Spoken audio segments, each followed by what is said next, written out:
Hi friends, എല്ലാവർക്കും civil at 7 എന്ന YouTube ചാനലിലേക്ക് സ്വാഗതം.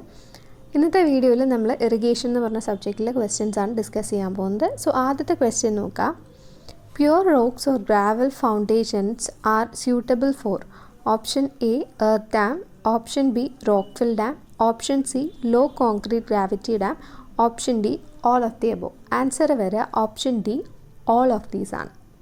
ഓക്കെ, പ്യുവർ റോക്സ് അല്ലെങ്കിൽ ഗ്രാവൽ ഫൗണ്ടേഷൻസ് യൂസ് ചെയ്യുന്നത് അല്ലെങ്കിൽ അത് സ്യൂട്ടബിൾ ആയിട്ടുള്ളത് ഏത് ടൈപ്പ് ഓഫ് ഗ്രാവിറ്റി ഡാംസിനാണ്, ഏത് ടൈപ്സ് ഓഫ് ഡാംസിനാണ് എന്നായിരുന്നു ക്വസ്റ്റ്യൻ. ഓപ്ഷനിലുണ്ടായിരുന്നത് earth dam, rock fill dam, low concrete gravity dam, ഇതൊക്കെയായിരുന്നു. ആൻസർ വരുന്നത് option D all of these ആണ്. ഇതിന് എല്ലാത്തിനും റോക്സും ഗ്രാവൽ ഫൗണ്ടേഷൻസും യൂസ് ചെയ്യാൻ സാധിക്കും. Next question. If the length of the dam is very long and its height is low, which one would be a better choice? Option A gravity dam, option B timber dam, option C rock fill dam, option D earth dam. അതായത് ഡാമിൻ്റെ length കൂടുതലും height കുറവും ആയിരിക്കേണ്ട കേസസിൽ ഈ പറഞ്ഞ ഡാംസിൽ ഏതാണ് കൂടുതലായിട്ട് സ്യൂട്ടബിളായിട്ട് വരുന്നതെന്ന്. അപ്പോൾ നിങ്ങൾക്ക് ആൻസർ ഊഹിച്ചെടുക്കാൻ പറ്റുന്നുണ്ടോ എന്ന് നോക്കുക. ആൻസർ വരുന്നത് ഓപ്ഷൻ ഡി എർത്ത് ഡാമാണ്. എർത്ത് ഡാമാണ് ലെങ്ത്ത് കൂടുതലും നമ്മൾ പ്രൊവൈഡ് ചെയ്യും, ഹൈറ്റ് അത്ര പ്രൊവൈഡ് ചെയ്യത്തുമില്ല. അപ്പോൾ ആസ് കമ്പയർഡ് ടു ലെങ്ത്ത്, അപ്പോൾ അങ്ങനത്തെ ഒരു സിറ്റുവേഷൻസിൽ എർത്ത് ഡാമാണ് പ്രിഫർ ചെയ്യുന്നത്. നെക്സ്റ്റ് ക്വസ്റ്റ്യൻ നോക്കാം. If the length of the dam is small and height is more, the dam preferred is. നേരെ ഓപ്പോസിറ്റ് ആയിട്ടുള്ള കേസ്, നമ്മൾ നേരത്തെ പറഞ്ഞത് ലെങ്ത്ത് കൂടുതലും ഹൈറ്റ് കുറവുമായിട്ടുള്ള കേസ്. ഇവിടെ ചോദിച്ചേക്കുന്നത് ലെങ്ത്ത് ചെറുതും ഹൈറ്റ് കൂടുതലുമായിരിക്കുന്ന കേസിൽ ഏത് ഡാമാണ് കുറച്ചും കൂടെ പ്രിഫറബിൾ ആയിട്ടുള്ളത്. Option A gravity dam, option B timber dam, option C rock fill dam, option D earth dam. Answer വരുന്നത് ഓപ്ഷൻ എ ഗ്രാവിറ്റി ഡാം ആണ്. ലെങ്ത്ത് കുറവും ഹൈറ്റ് കൂടുതലുമായിട്ടുള്ള കേസിൽ ഗ്രാവിറ്റി ഡാം, ലെങ്ത്ത് കൂടുതലും ഹൈറ്റ് കുറവുമായിട്ടുള്ള കേസിൽ എർത്ത് ഡാം. നെക്സ്റ്റ് ക്വസ്റ്റ്യൻ നോക്കാം. If a road way is to be passed over the top of the dam preferred is. Option A earth dam or gravity dam, option B timber dam, option C steel dam, option D all of these. Question ഇതാണ്. ഇപ്പോൾ നമുക്ക് ഒരു ഡാമിൻ്റെ മുകളിൽ road way provide ചെയ്യണം, ഒരു passage provide ചെയ്യണം എന്നുണ്ടെങ്കിൽ നമ്മൾ ഏത് ഡാം ആയിരിക്കും പ്രിഫർ ചെയ്യുക? സോ ഇവിടെ ആൻസർ വരുന്നത് ഓപ്ഷൻ എ എർത്ത് ഡാം അല്ലെങ്കിൽ ഗ്രാവിറ്റി ഡാം ആണ്. ഓക്കെ, ഇതിൻ്റെ രണ്ടിൻ്റെയും കേസിൽ നമുക്ക് മുകളിൽ റോഡ് വേ പ്രൊവൈഡ് ചെയ്യാൻ പറ്റും. സോ ആൻസർ വരുന്നത് option A earth dam or gravity dam. Next question നോക്കാം. Which one has long life? Option A concrete or masonry dam, option B timber dam, option C earth and rock fill dam, option D none of this. അപ്പോൾ ഇതിൻ്റെ അകത്ത് ഓപ്ഷനിൽ നിന്ന് തന്നെ മനസ്സിലാക്കാം answer എന്തായിരിക്കും വരുന്നത്. ഏറ്റവും കൂടുതൽ ലൈഫ് സ്പാൻ ഈ പറഞ്ഞേക്കുന്നതിൻ്റെ അകത്ത് ഏതിനായിരിക്കും വരിക? Answer is option A concrete or masonry dam, അതിനാണ് കൂടുതൽ ലൈഫ് വരുന്നത്. Next question. Which one has intermediate life? Option A concrete or masonry dam, option B timber dam, option C earth and rock fill dam, option D none of this. അപ്പം option A നമ്മൾ പറഞ്ഞു concrete or masonry dam എന്ന് പറഞ്ഞാൽ life കൂടുതലാണ്. Timber dam എന്ന് പറഞ്ഞാൽ നമ്മൾ temporary ഒക്കെ ആയിട്ട് കെട്ടുന്ന ഡാംസാണ് ടിമ്പർ ഡാം. ആൻഡ് അപ്പോൾ option C earth and rock fill dam, അതിനാണ് എന്താണ് ഇൻ്റർമീഡിയറ്റ് ലൈഫ് ഉള്ളത്. So answer is option C earth and rock fill dam. Next question നോക്കാം. The most ancient gravity dam was built in? Option A USA, Option B Germany, Option C India, Option D Egypt. ഇതിൻ്റെ അകത്ത് ഏതിൻ്റെ അകത്താണ് ഏറ്റവും പഴക്കമുള്ള dam ഉള്ളത്? I mean ആദ്യം most ancient gravity dam സ്ഥിതി ചെയ്യുന്നത് എവിടെയാണെന്നാണ്. ആൻസർ വരിക ഓപ്ഷൻ ഡി, ഈജിപ്തിലാണ് ഏറ്റവും ഏൻഷ്യൻ്റ് ആയിട്ടുള്ള ഗ്രാവിറ്റി ഡാം ഉള്ളത്. നെക്സ്റ്റ് ക്വസ്റ്റ്യൻ നോക്കാം. The forces acting on gravity dam is option A water pressure, option B wave pressure, option C weight of dam and option D all of this. ഈ പറഞ്ഞേക്കുന്ന forces എല്ലാം തന്നെ gravity ഡാമിൽ act ചെയ്യുന്നതാണ്. അപ്പോൾ ഈ question എന്തായിരുന്നു? ഈ ഫോഴ്സസിൽ ഏതൊക്കെയാണ് ഗ്രാവിറ്റി ഡാമിൽ ആക്ട് ചെയ്തേക്കുന്നത്? ആൻസർ വരെ option D all of these ആണ്. നെക്സ്റ്റ് ക്വസ്റ്റ്യൻ നോക്കാം. Which is the major external pressure acting on a dam? Option A water pressure, option B wave pressure, option C weight of dam and option D all of these. Question ഇതാണ്, ഏറ്റവും major external pressure ഒരു ഡാമിൽ act ചെയ്യുന്നത് എന്തായിരിക്കും എന്നുള്ളതാണ്. നമുക്കറിയാം ഡാമിൻ്റെ purpose എന്താണെന്ന്. അപ്പോൾ അതുമായിട്ട് ബന്ധപ്പെട്ട് തന്നെ ആയിരിക്കും അതിൻ്റെ അകത്ത് ആക്ട് ചെയ്യുന്ന ഏറ്റവും വലിയ എക്സ്റ്റേണൽ പ്രഷർ.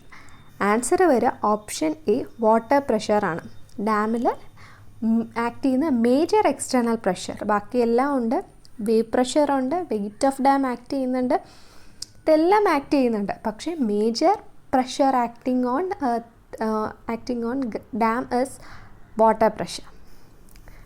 നെക്സ്റ്റ് ക്വസ്റ്റ്യൻ നോക്കാം. The unit weight of water in all computations is taken as. ഒന്നുമില്ല, വെള്ളത്തിൻ്റെ യൂണിറ്റ് വെയ്റ്റ് എത്രയാണെന്ന്. Option A gram per millimetre cube, option C kilogram per centimetre cube, option C gram per centimetre cube, option D 1000 kilogram per metre cube. Answer വരുന്നത് option D 1000 kilogram per metre ക്യൂബാണ്. Okay, next question നോക്കാം. The Indian standard recommendation regarding the uplift pressure of water. ഇതിൻ്റെ അകത്ത് ഏത് IS കോഡിലാണ് uplift pressure of വാട്ടറിനെ പറ്റി specify ചെയ്യുന്നത്? Option A IS 7894 1975, option B IS 696 1972, option C IS 2363 1963, option D none of this. Uplift pressure of വാട്ടറിനെ പറ്റി സൂചിപ്പിക്കുന്ന IS കോഡ് IS 7894 1975 ആണ്. ഓക്കെ, നെക്സ്റ്റ് ക്വസ്റ്റ്യൻ നോക്കാം. The mode of failure of a gravity flow is. Option A gravity flow അല്ല, gravity dam എന്നാണ് question. Option A overturning, option B compression or crushing, option C sliding and option D all of these. Answer വരിക option D all of these ആണ്. Over turning വഴിയോ കംപ്രഷനോ crushing നടന്നിട്ടോ അല്ലെങ്കിൽ sliding വഴിയോ എല്ലാ രീതിയിലും, ഈ പറഞ്ഞ 3 രീതിയിലും ഗ്രാവിറ്റി ഡാം ഫെയിൽ ആവാൻ സാധ്യതയുണ്ട്. നെക്സ്റ്റ് ക്വസ്റ്റ്യൻ നോക്കാം. Which one provides an excess of mechanical contrivances needed for the operation of outlet gates and spillway gates? അതായത് നമ്മുടെ ഡാമിൻ്റെ അകത്തുള്ള മെക്കാനിക്കൽ അപ്ലയൻസസ് ഉണ്ടല്ലോ, അതിലേക്ക് എക്സസ് കൊടുത്തിട്ട് ഔട്ട്ലെറ്റ് ഗേറ്റ്സും സ്പിൽവേയും ഒക്കെ തുറക്കാൻ ഉപയോഗിക്കുന്ന എക്സസ് ഏതാണെന്നാണ്. Option A shaft, option B gallery, option C water stops, option D key. ഇതിൻ്റെ അകത്ത് ആൻസർ വരുന്നത് ഓപ്ഷൻ എ ഷാഫ്റ്റാണ്. ഷാഫ്റ്റിലൂടെയാണ് നമുക്ക് ഈ മെക്കാനിക്കൽ അപ്ലയൻസസിലേക്കൊക്കെ ഒരു എക്സസ് കിട്ടുന്നത്. Next question. In a solid gravity dam the height between 2 successive construction joints or horizontal joints is known as. Option A lift, option B allowance, option C height, option C none of this, option D none of this. Question ഇതാണ്, രണ്ട് construction joints അല്ലെങ്കിൽ രണ്ട് horizontal ജോയിൻറ്റ്സിൻ്റെ തമ്മിലുള്ള ആ level അല്ലെങ്കിൽ ആ height അതിനെ വിളിക്കുന്ന പേരെന്താണെന്ന്. ഓക്കെ, ആ തമ്മിലുള്ള ഹൈറ്റിനെ വിളിക്കുന്ന പേരെന്താണെന്ന്. ആൻസർ വേറെ ലിഫ്റ്റാണ്. അതിൻ്റെ ആ ലെവൽ ഡിഫറൻസ് ഉണ്ട്, അല്ലെങ്കിൽ ഒരു ഹൊറിസോണ്ടൽ ജോയിൻറ്റും തൊട്ട് മുകളിലുള്ള ഹൊറിസോണ്ടൽ ജോയിൻറ്റും തമ്മിലുള്ള ആ ഹൈറ്റിനെ പറയുന്നത് സ്പെസിഫൈ ചെയ്യുന്നത് ലിഫ്റ്റ് എന്നാണ്. ആൻസർ വരെ ഓപ്ഷൻ എ ലിഫ്റ്റാണ്. Next question, in a solid gravity dam the height between horizontal joints is usually limited to. അപ്പം നമ്മൾ നേരത്തെ പറഞ്ഞ ആ ഹൈറ്റിൻ്റെ വാല്യൂ ആണ് സ്പെസിഫൈ ചെയ്യുന്നതിൻ്റെ അകത്ത്. Option A 1 metre, option B 2 metre, option C 1.5 metre and option D 2.5 metre. Answer വരെ option C 1.5 metres. Next question നോക്കാം. Contraction joints are mainly provided in dam construction to. Option A avoid cracks caused due to shrinkage of concrete due to temperature changes. Option B, avoid transverse crack due to contraction of the concrete. Option C, to prevent longitudinal cracks. Option D, all of these. Construction joints എന്തിനാണ് provide ചെയ്തേക്കുന്നത് എന്നാണ് question. ഒന്നാമത്തെ option എന്ന് പറഞ്ഞാൽ shrinkage of concrete, temperature changes കാരണം concrete expand ചെയ്യാനും shrink ചെയ്യാനും ഒക്കെ ഉള്ള പോസിബിലിറ്റി ഉണ്ട്. അപ്പം അങ്ങനെയുള്ള ഒരു സാഹചര്യത്തിൽ ക്രാക്സ് ഡെവലപ്പ് ചെയ്യുന്നത് അവോയ്ഡ് ചെയ്യാൻ വേണ്ടിയിട്ടാണോ? Transverse cracks, contraction of concrete കാരണമുള്ള ട്രാൻസ്വേഴ്സ് ക്രാക്സ് അവോയ്ഡ് ചെയ്യാൻ വേണ്ടിയിട്ടാണോ? ലോഞ്ചിറ്റ്യൂഡിനൽ ക്രാക്സ് അവോയ്ഡ് ചെയ്യാൻ വേണ്ടിയിട്ടാണോ? ഇതിന് എന്തിനു വേണ്ടിയിട്ടാണ് നമ്മൾ കോൺട്രാക്ഷൻ ജോയിൻറ്റ്സ് കൊടുത്തേക്കുന്നതെന്നാണ്. ആൻസർ വരിക option D, all of these ആണ്. നെക്സ്റ്റ് ക്വസ്റ്റ്യൻ നോക്കാം. Which one is provided in longitudinal joints to permit the transfer of shearing stress from one block to other concert with the construction of dam? Option A key, option B water bars, option C water stops, option D lift. Answer വരിക option A key ആണ്. അതായത് shear സ്ട്രെസ്സിനെ transfer ചെയ്യാൻ വേണ്ടിയിട്ട് ഡാമിൽ use ചെയ്യുന്നത്. Okay, shear keys ആണ് provide ചെയ്യാറുള്ളത്. Next question, which one is provided in both transverse dam longitudinal joints to prevent the leakage of water? Option A water stops, option B keys, option C lift, option D none of this. Answer വരിക option A water stops ആണ്. Okay, water stops ആണ് provide ചെയ്യുന്നത് വാട്ടറിൻ്റെ leak prevent ചെയ്യാൻ വേണ്ടിയിട്ട്. So next question നോക്കാം. Which one is not an arch dam? Option A constant radius dam, option B constant angle dam, option B variable arch dam, option D none of this. ഇതിൻ്റെ അകത്ത് constant radius dam ആയാലും constant angle dam ആയാലും variable arch dam ആയാലും ഒക്കെയും arch ഡാമിൻ്റെ തന്നെ കാറ്റഗറീസിൽ വരുന്നതാണ്. Okay, അപ്പോൾ ഇത് മൂന്നും ആർച്ച് ഡാമിൻ്റെ കാറ്റഗറിയിൽ പെടുന്നത് തന്നെയാണ്. സോ ആൻസർ ഇവിടെ വരുന്നത് ഓപ്ഷൻ ഡി ആണ്, നൺ ഓഫ് ദീസ് ആണ്. ഓക്കെ, നെക്സ്റ്റ് ക്വസ്റ്റ്യൻ നോക്കാം. Which one causes the failure of earth dam? Option A hydraulic failure, option B seepage failure, option C structural failure and option D all of these. Answer വരെ option D, all of these ആണ്. Earth ഡാമിന് hydraulic failure ഉണ്ടാവാം, seepage failure ഉണ്ടാവാം, structural ഫെയിലിയറും ഉണ്ടാവാം. Next question, indicate the hydraulic failure. Option A over topping, option B gullying, option C wave erosion and option D all of these. Answer വരുന്ന option D, all of these ആണ്. Overtopping എന്ന് പറയുന്നത് ഒരു hydraulic failure തന്നെയാണ്. ഒത്തിരി മഴ ഒരുപാട് കൂടി നിൽക്കുന്ന സമയത്ത് വെള്ളം ഡാമിൻ്റെ മുകളിലൂടെ ഓവർ ടോപ്പ് ചെയ്ത് പോവുക എന്നുള്ളത് ഒരു ഹൈഡ്രോളിക് ഫെയിലിയറാണ്. പിന്നെ പ്രത്യേകിച്ച് എർത്തൺ ഡാമിൻ്റെയൊക്കെ കേസിൽ. നെക്സ്റ്റ് ഗള്ളിങ് എന്ന് പറയുമ്പോൾ മഴ കാരണം എർത്തൺ ഡാമിൽ ആ മണ്ണ് ഒലിച്ചു പോകാനുള്ള സാധ്യതയുണ്ട്. അതിനെയാണ് ഗള്ളിങ് എന്ന് പറയാം. പിന്നെ വരുന്നത് വേവ് എറോഷൻ അറിയാലോ, ജസ്റ്റ് കാറ്റ് കാരണം ഒരു വേവി മോഷൻ ഉണ്ടാവും. ഈ വെള്ളത്തിന്. അപ്പം അത് കാരണം ഉണ്ടാകുന്ന എറോഷൻ വേവ് എറോഷൻ വരും. അപ്പോൾ ഇവിടെ ആൻസർ വരെ option D all of these ആണ്. ഇതെല്ലാം ഹൈഡ്രോളിക് ഫെയിലിയർ തന്നെയാണ്. Next question, the seepage of water through the body and foundation of earthen dams lead to option A leakage, option B slowing, option C piping and option D none of this. Answer വരുന്നത് option C piping ആണ്.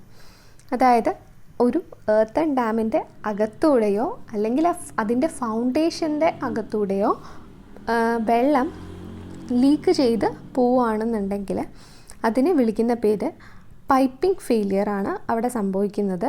So the seepage of water through the body and foundation of the dam leads to piping failure. Next question നോക്കാം. The overflow portion of a dam over which surplus discharge flows from the reservoir to the downstream is called option A tunnel, option B weir, option C spillway and option D none of this. Question ഇതായിരുന്നു,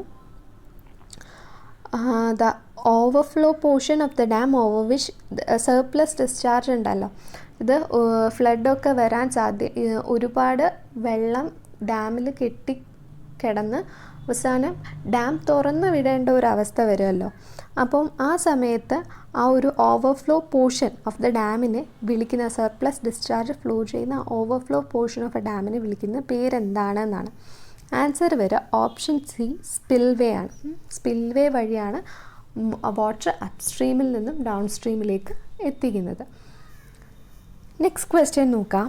A barrier constructed across the river is option A headwork, option B notch, option C weir, option D regulator. Answer വരിക option C wear എന്നുള്ളതാണ്. റിവറിനെ across construct ചെയ്യുന്ന barriers ആണ് wears എന്ന് പറയുന്നത്. Okay next question നമുക്ക് നോക്കാം. The earth moving machinery used in embankment construction is option A power shovel, option B rock separation equipment, option C belt conveyance and option D all of this. Answer വരുന്നത് option D all of these ആണ്. ഈ പറഞ്ഞിരിക്കുന്ന power shovel ആയാലും rock separation equipment ആയാലും belt conveyance ആണെങ്കിലും ഒക്കെയും earth moving മെഷീനറിയിൽ വരുന്നതാണ്. Next question, the quality of good siphon is option A it should have quick priming, option B it should have self cleaning, option C it should have automatic working and option D all of this. Quick priming ഉണ്ടായിരിക്കണം, self cleaning properties ഉണ്ടായിരിക്കണം, automatic working ഉണ്ടായിരിക്കണം. ഇതെല്ലാം തന്നെ ഒരു good സൈഫണ് വേണ്ടുന്ന characters തന്നെയാണ്. So answer വരിക option D all of these ആണ്. Which one is the most common type of spillway provided on gravity dam? Option A siphon spillway, option B shaft spillway, option C oygi or overflow spillway, option D all of this. Answer വര option D all of these ആണ്. So ഈ പറഞ്ഞ questions ഒക്കെയും ഇതിൽ കൂടുതലും നമുക്ക് ഓവർസിയറിന് ഇതിൽ കൂടുതൽ ആദ്യം പറഞ്ഞ ക്വസ്റ്റ്യൻസ് ഒക്കെയാണ് കൂടുതലും ഓവർസിയർ എക്സാമിന് വേണ്ടി വരുന്നത്. അവസാനം വരുന്നത് ഒന്നും അധികം അങ്ങനെ ചോദിച്ച് കണ്ടിട്ടില്ല, എങ്കിലും ക്വസ്റ്റ്യൻ കണ്ടപ്പോൾ ഞാനങ്ങ് പറഞ്ഞു പോയെന്നേ ഉള്ളൂ. സോ ഇന്ന് നമ്മൾ ഇത്രയും ക്വസ്റ്റ്യൻസ് ഡിസ്കസ് ചെയ്തു. നാളെയും ഇറിഗേഷനിൽ തന്നെ കുറച്ച് ക്വസ്റ്റ്യൻസ് ഡിസ്കസ് ചെയ്യാനുണ്ട്. അതുകൂടെ കഴിഞ്ഞിട്ട് നമ്മൾ എഞ്ചിനീയറിംഗ് ഡ്രോയിങ്ങിലെ ക്വസ്റ്റ്യൻസ് ആയിരിക്കും ഡിസ്കസ് ചെയ്യുന്നത്. സോ ഈ വീഡിയോ എല്ലാവർക്കും ഇഷ്ടമായെന്ന് വിചാരിക്കുന്നു. ഇഷ്ടമായെങ്കിൽ ചാനൽ സബ്സ്ക്രൈബ് ചെയ്യുക, ലൈക്ക് ചെയ്യുക, ഷെയർ ചെയ്യുക. താങ്ക്